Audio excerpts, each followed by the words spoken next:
Assalamualaikum warahmatullahi wabarakatuh. Waalaikumsalam warahmatullahi wabarakatuh. Bagaimana keadaan kalian saat ini? Alhamdulillah, baik, sehat walafiat. Alhamdulillah, semuanya sehat ya. Mudah-mudahan Allah selalu memberikan kesehatan dan lindungannya kepada kita semua. Oke. Sebelum kita memulai pembelajaran pada hari ini, kita sedikit mengadakan ice breaking ya. Nanti saya minta kalian untuk tepuk pramuka sebanyak 3 kali. Oke? Mulai. 3 kali tepuk pramuka.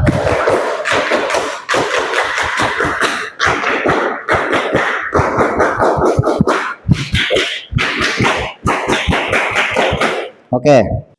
Kemudian keadaan kelas, coba kalian lihat di samping kalian, apakah ada sampah atau tidak? Oke. Tidak ya, sudah bersih semuanya ya. Oke, alhamdulillah kalau kalian sudah menyapu dan ngepel pada pagi hari ini sehingga sudah bersih semuanya. Sebelum kita memulai pembelajaran pada hari ini, maka nanti saya minta salah satu dari kalian untuk memimpin doa di depan kelas. Lalu kita berdoa bersama-sama, kita memohon kepada Allah agar pembelajaran pada hari ini Allah berikan kelancaran dan keberkahan. Silakan Rian maju ke depan, pimpin teman-temannya untuk berdoa. Marilah teman-teman, sebelum kita memulai pelajaran, alangkah baiknya kita berdoa bersama-sama dengan membaca surat Al-Fatihah. Bismillahirrahmanirrahim. Alhamdulillahi Rabbil Alamin, Ar-Rahmanir Rahim, Maliki Yaumiddin, Iyyaka na'budu wa iyyaka nasta'in, Ihdinas siratal mustaqim, siratal ladzina an'amta alaihim, ghairil maghdubi alaihim waladdallin. Amin. Shadaqallahul adzim. Ya cukup, silakan Rian kembali ke tempatnya. Oke, alhamdulillah kita sudah baca doa bersama-sama. Kemudian saya akan mendata dulu kehadiran kalian masing-masing ya pada hari ini. Kanaya hadir? Oke, kemudian Juan ada? Dirli, Salwa? Oke, alhamdulillah semuanya pada hari ini bisa hadir ya. Mudah-mudahan dalam pembelajaran kali ini kita diberikan kelancaran.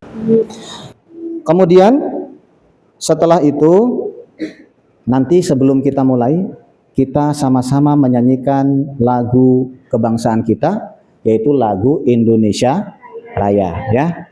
Oke, saya mohon kalian semuanya berdiri terlebih dahulu.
Kemudian selanjutnya saya ingin menanyakan kepada kalian tentang motivasi kalian belajar pada hari ini. Apakah hari ini kalian semangat dalam belajar? Harus semangat ya. Sebagai orang Islam kita harus semangat di dalam pelajaran yang akan kita lakukan. Semuanya semangat ya? Coba saya minta semangat begitu sama-sama. Kemudian sama-sama sebelumnya kita baca dulu 2 surat. Kebiasaan untuk membaca surat yang pendek. Kita baca 2 surat. Yang pertama surat Al-Fil, kemudian yang kedua adalah surat Al-Nahl. Oke. Mulai dari surat Al-Fil terlebih dahulu. A'udzu billahi minasy syaithanir rajim. Bismillahirrahmanirrahim. Alam tara kaifa fa'ala rabbuka bi ashabil fil. Alam yaj'al kaidahum fi tadbir. Wa arsala 'alaihim tayran ababil tarmihim bihijaratin min sijjin faja'alahum ka'asfin ma'kul. Bismillahirrahmanirrahim. Ara'aital ladzi yukadzibu bid-din fadzalikal ladzi yatuqul yatim wa la yamuddu ala ta'amil miskin fawailul lil musallin alladzina hum an salatihim sahun alladzina hum yura'un wa yamna'unal ma'un. Shadaqallahul azim. Kita lanjutkan pembelajaran kita pada hari ini. Sebelum kita masuk ke materi yang selanjutnya yaitu bab 9, kita ulas sedikit bab 8 yang sebelumnya sudah kita pernah bahas ya. Di situ judulnya adalah menghindari ghibah dan melaksanakan tabayun. Masih ingat? Oke. Saya akan memberikan sedikit pertanyaan tentang materi sebelumnya ya. Pertama, saya ingin bertanya terlebih dahulu kepada kalian. Kalau yang bisa menjawab, tolong angkat tangannya. Apa yang dimaksud dengan ghibah? Ya, silakan. Karena ya. Ghibah artinya dibenci. Ghibah adalah membicarakan kejelekan orang lain yang bertujuan untuk mengangkat derajat dirinya sendiri. Oke. Oke, bagus. Kita kasih tepuk tangan ya kepada kalian. Yang betul, ghibah itu adalah menggunjing atau membicarakan kejelekan orang lain. Tujuannya adalah untuk mengangkat derajat orang yang ghibah tersebut, ya. Maka hal ini tidak boleh dilakukan karena itu adalah perbuatan yang jelek. Oke. Kemudian yang kedua, saya akan bertanya kepada kalian lagi, apa yang dimaksud dengan tabayun? Jadi ada 2 pengertian ya. Ada pengertian secara bahasa dan juga ada pengertian secara istilah. Siapa yang bisa menjawabnya? Oke, silakan Salma. Silakan. Secara bahasa, tabayun berarti mencari kejelasan tentang sesuatu sehingga jelas dan benar keadaannya. Oke. Adapun menurut istilah, tabayun adalah proses yang dilakukan untuk meneliti dan menidentifikasi dengan sikap tidak tergesa-gesa dalam menentukan sehingga permasalahan menjadi jelas dan benar. Oke, betul. Kita kasih tepuk tangan untuk Salma. Jawabannya sudah tepat. Tabayun itu adalah mencari kejelasan terhadap suatu berita yang kita terima. Artinya kita tidak boleh mempercayai 100% berita yang kita dapatkan, tapi kita harus teliti dulu apakah berita ini benar atau tidak, agar tidak terjadi salah paham di dalam memahami berita tersebut. Jelas ya? Jadi masalah yang sebelumnya sudah kita bahas sama-sama, yaitu bab 8 tentang menghindari ghibah dan melaksanakan tabayun. Kemudian kita akan masuk ke materi yang selanjutnya. Ini mengenai rukhsah kemudahan dari Allah Subhanahu wa taala dalam beribadah kepadanya. Ya. Saya akan menjelaskan dulu sedikit tentang tujuan pembelajaran kita pada hari ini. Ada beberapa tujuan pembelajaran. Yang pertama, melalui pembelajaran inquiry, peserta didik dapat menjelaskan makna rusuk dalam ibadah. Nanti kalian untuk bisa menjelaskan apa itu rusuk, gitu ya. Kemudian yang kedua, melalui pembelajaran marketplace, peserta didik dapat mengidentifikasi berbagai rusuk dalam sholat, puasa, zakat, dan haji. Jadi nanti kalian disuruh untuk mengidentifikasi rusuk yang terdapat dalam ibadah kita. Contoh di dalam sholat, ya, kemudian dalam puasa, zakat, dan ibadah haji. Kemudian yang ketiga, melalui pembelajaran berbasis produk, peserta didik dapat membuat bardan atau tabel mengenai rusuk dalam sholat, puasa, zakat, dan haji. Kalian kategorikan itu rusuk. Rusuk dalam puasa apa saja, rusuk dalam sholat bagaimana saja, dalam ibadah haji, dalam zakat, dan lain sebagainya. Begitu ya. Kemudian sebelum kita mulai pembahasan di bab yang ke-9 ini, saya ingin membuat kesepakatan kelas dulu kepada kalian. Ya. Yang pertama, nanti ketika kalian ingin ke WC atau ke toilet, tolong izin kepada saya, gitu ya. Kemudian yang kedua, ketika kalian mengikuti pembelajaran pada hari ini supaya fokus, ya, fokus pikirannya dikonsentrasikan kepada materi pembelajaran kita pada hari ini. Jangan memikirkan hal-hal di luar pembelajaran. Sementara pikirannya difokuskan ke pembelajaran terlebih dahulu. Jelas? Oke. Nanti saya akan tampilkan, ya, video tentang materi yang kita bahas itu tentang rusuk. Oke. Kalian simak terlebih dahulu.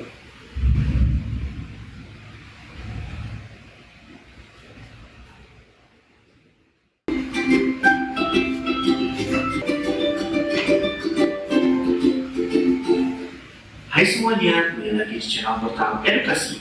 Pada kesempatan kali ini, kita akan membahas rangkuman materi PRI kelas 7 bab 9, yaitu tentang rukhsah, kemudahan dari Allah Subhanahu wa taala dalam beribadah kepadanya.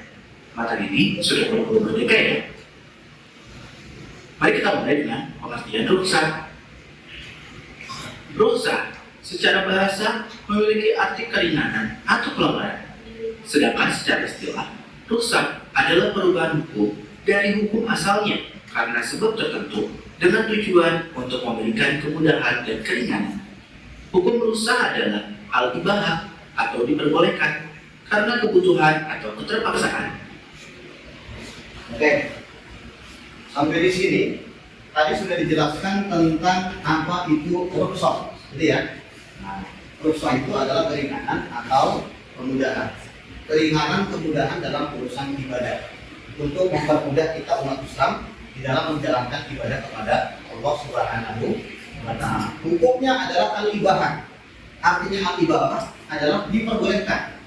Jadi rukhsah itu boleh dengan beberapa ketentuan, gitu ya. Nah, itu pengertian daripada rukhsah. Kita lanjutkan video berikutnya ya.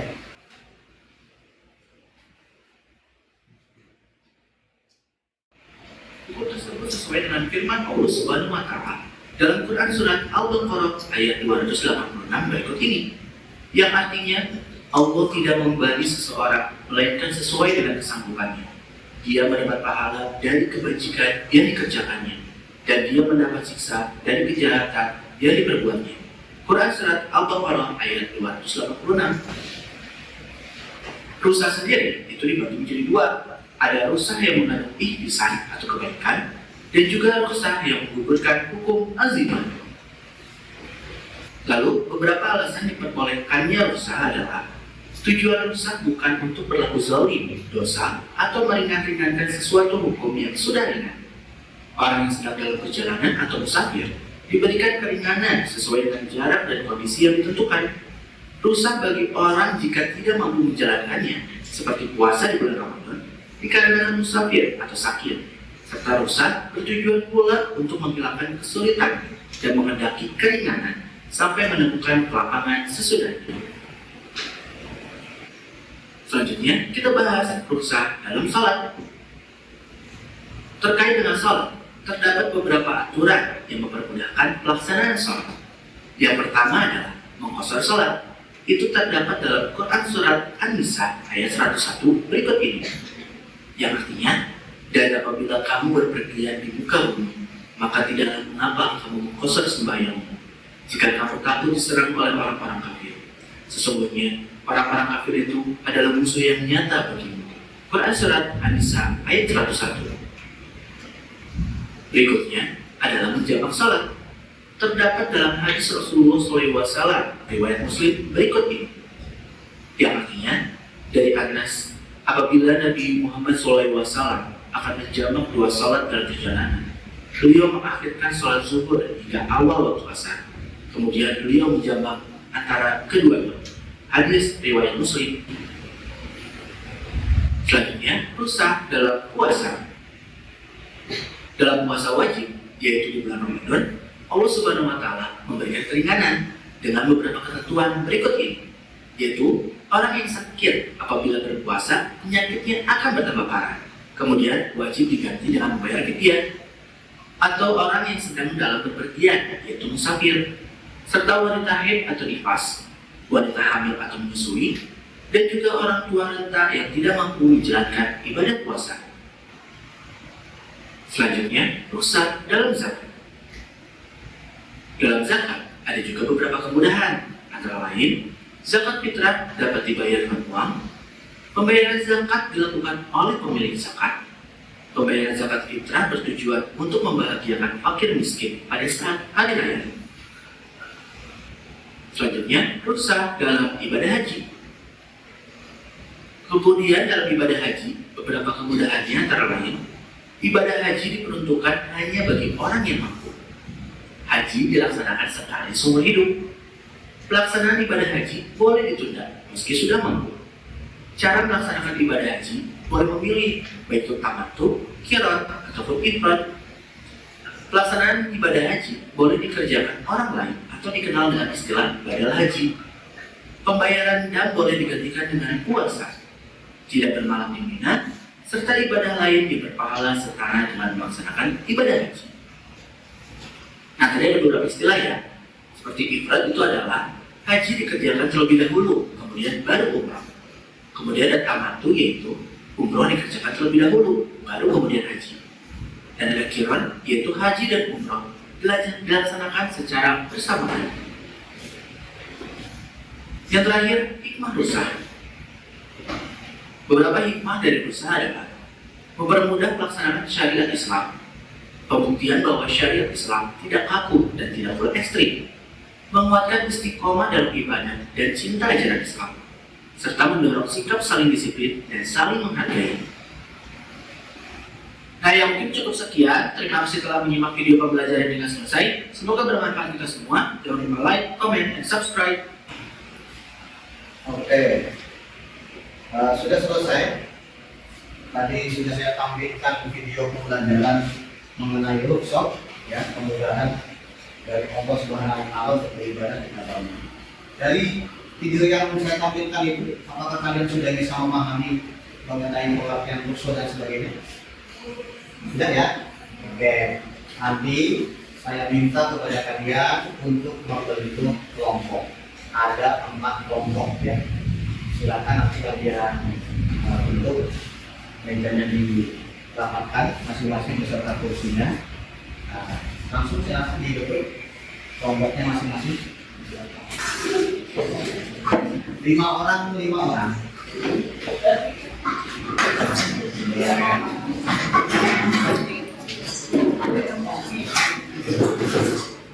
Oke, kalau sudah, nanti saya tentukan ya.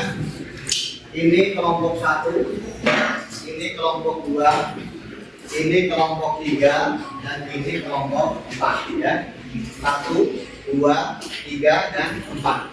Nanti masing-masing kelompok saya akan berikan kertas yang isinya pertanyaan ya. Kemudian tolong kalian cari jawabannya sesuai dengan materi yang ada di video yang sudah kalian lihat. Lalu kalian jawab. Nanti kalau sudah selesai, masing-masing kelompok untuk mempresentasikan hasil jawabannya, hasil diskusinya di depan kelas. Oke? Nah, ini kelompok 1 kertasnya ini, kelompok 2 kertasnya ini, kelompok 3 dan ini kelompok 4. Oke, silakan dilihat pertanyaan yang ada di kertas yang sudah saya bagikan. Silakan dicari jawabannya, begitu ya. Silakan di sini. Silakan cari jawabannya di bab yang selanjutnya yang tadi sudah kita bahas. Silakan. Ya, masih ada kurang? Tidak boleh. Dari jawabannya di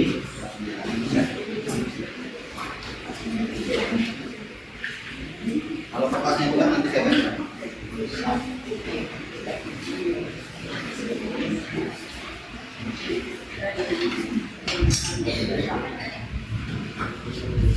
Oke, silakan jawabannya kalian diskusikan, kemudian tulis di kertas yang sudah saya bagikan. Nah, nanti kalau sudah selesai, masing-masing kelompok mempresentasikannya di depan kelas ya, bersama-sama satu kelompok. Silakan.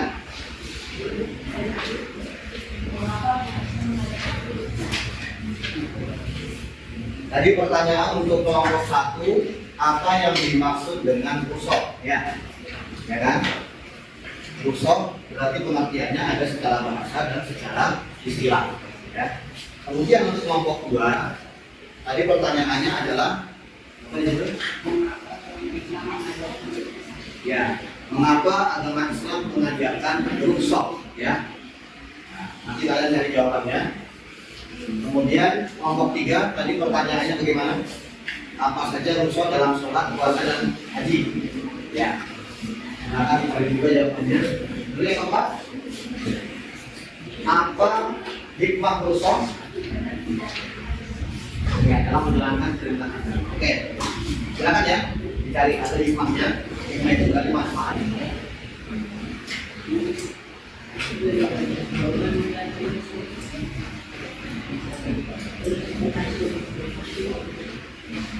Mengapa agama Islam mengajarkan rusok?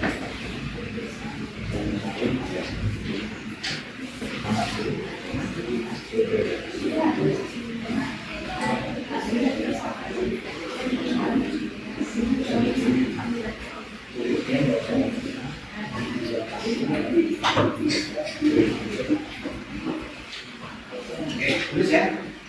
Jadi kalian sepakati bersama-sama jawabannya. Nanti biar bisa dipresentasikan di depan kelas. Ya kan?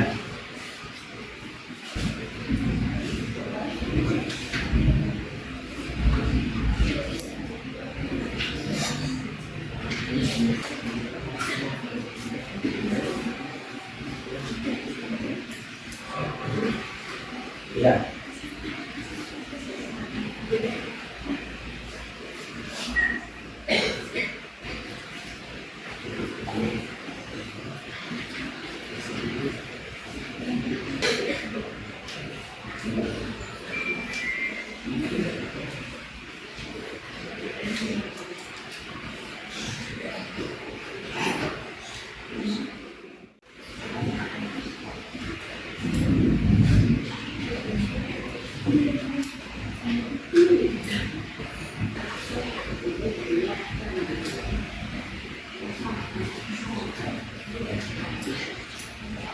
Sudah.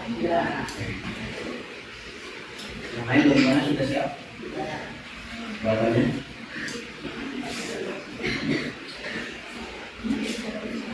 Sudah ya? Oke, sekarang kita akan melakukan presentasi per kelompok ya. Kita mulai dari kelompok 1 terlebih dahulu. Silakan semuanya maju ke depan. Sini. Silakan sini dibacakan soal kemudian dijawab.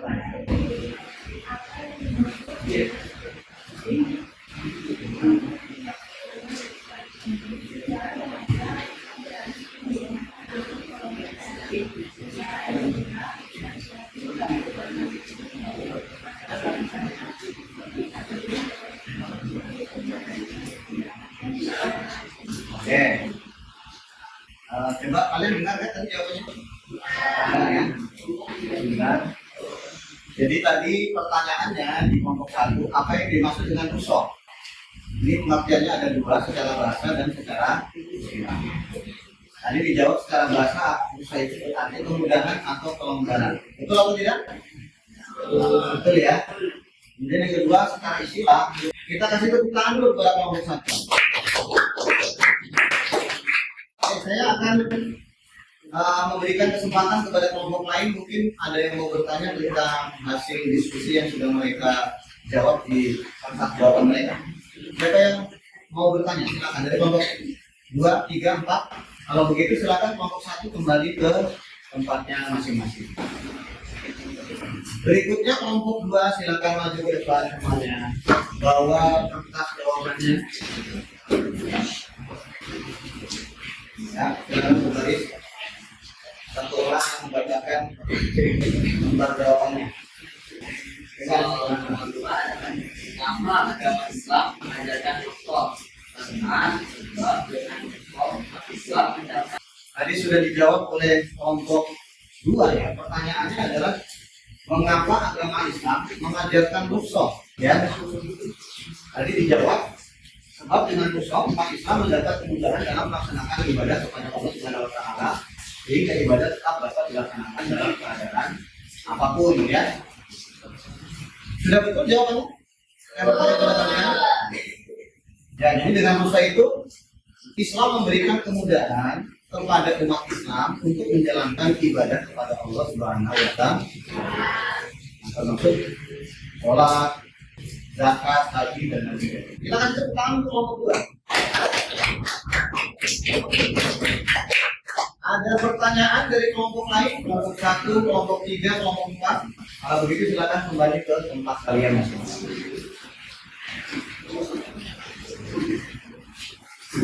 Berikutnya kelompok 3, silakan maju ke depan. Bawa jawabannya ke sini. Siapa yang akan membacakan jawabannya? Ya, Diki ya. Silakan bacakan yang keras.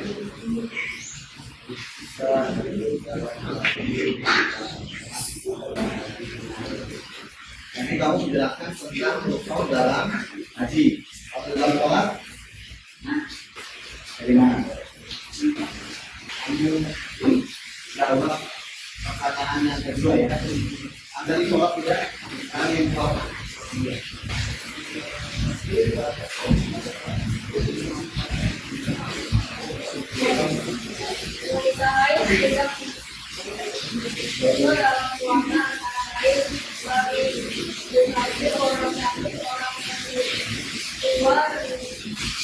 Sudah?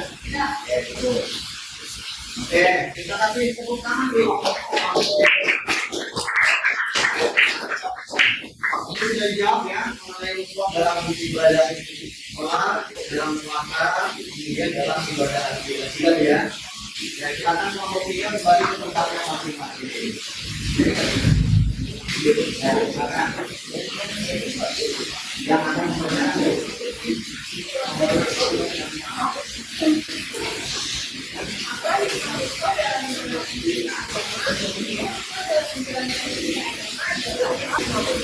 Oke, berarti di Maulison yang kamu di situ adalah tempat ya. Ada yang bisa bertanya lagi tentang di Maulison? Ada yang mau jawab lagi? Tidak ada? Oke, kita kasih tepuk tangan untuk kelompok. Silakan kelompok kembali ke tempatnya masing-masing.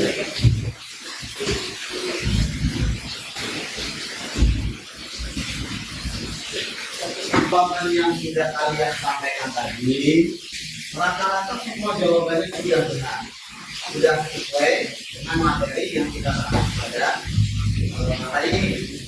Sekarang saya bertanya kepada kalian terlebih dahulu sebelum kita akhiri pembelajaran pada hari ini.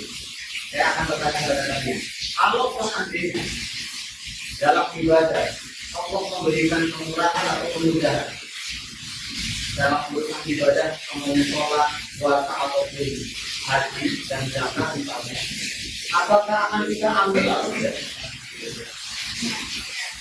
Bagaimana jawabannya? Diambil atau tidak kalau ada kemudahan atau kekurangan yang Allah berikan kepada kita dalam beriman ibadah? Tentunya diambil kan ya? Karena berarti itu adalah sedekah dari Allah. Maka harus kita terima. Seandainya tidak diambil pun tidak apa-apa. Itu berarti kan tidak sombong. Allah sedekah kepada kita, kenapa kita tidak terima? Gitu ya. Contoh seperti tadi sudah dijelaskan. Kalau kita sholat, itu orang musafir. Musafir itu orang yang melakukan perjalanan jauh. Kemudian dia mau melaksanakan sholat, maka sholatnya boleh dipotong atau di jalan. Dipotong itu mengurangi 5 rakaat dan 5 rakaat menjadi 2 rakaat. Kemudian di jamak berarti menggabungkan 2 waktu sholat, zuhur dengan asar, dilaksanakan di satu waktu, gitu ya. Nah, kalau itu merupakan kemudahan dari Allah yang diberikan kepada kita, maka kita ambil saja karena itu memudahkan kita dalam urusan ibadah. Gitu ya. Jadi nanti kalau ada rusuh, silakan kalian kerjakan seperti yang sudah disebutkan di dalam buku. Nah, oke. Sebelum kita akhiri pembelajaran kita pada hari ini, saya akan meminta kembali satu orang untuk memimpin doa untuk mengakhiri pembelajaran kita pada hari ini. Silakan Rian, maju ke depan.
Terima kasih ya, silakan kembali ke tempatnya kembali.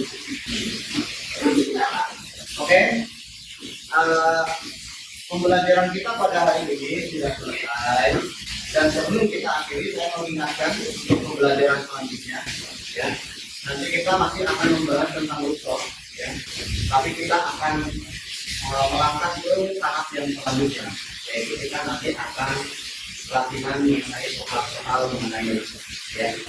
Kalau kalian siapkan untuk pembelajaran minggu berikutnya, tetap semangat ya, jangan putus asa, selalu berdoa kepada Allah, minta perlindungan kepada Allah, sumbangan kamu kepada Allah. Saya akhiri dengan ucapan Assalamualaikum warahmatullahi wabarakatuh.